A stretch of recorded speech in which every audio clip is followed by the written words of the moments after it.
Per Santa Susana haver guanyat la bandera verda d'Ecovidrio representa una gran satisfacció, alhora que també una gran responsabilitat. Una gran satisfacció perquè vol dir que tot aquest esforç que fa molt de temps que estem fent des de l'Ajuntament, conjuntament amb el sector hoteler, està donant els seus fruits. I què busca això? Tenim dues bases que són les que estem buscant. Per un cantó, si intentem fer aquella resta hipotètica, que són aquells envasos plens que es generen en els bars, en els hotels, en qualsevol lloc, li restem aquells envasos buits, el que volem és que ens doni zero. Zero és el que busquem. Sabem que és difícil, però nosaltres anem cap allà.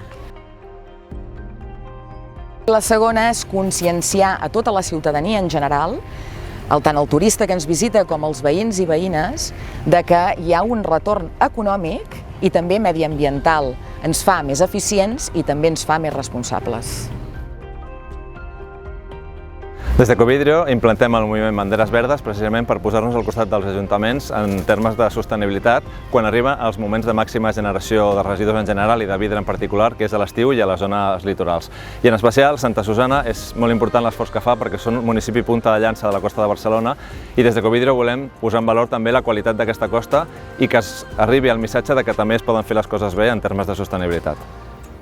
L'equip de govern ha iniciat un camí cap al reciclatge, un camí cap al medi ambient, amb facilitats, amb mà esquerra, amb tota la voluntat, però tots sabem que és un camí sense retorn.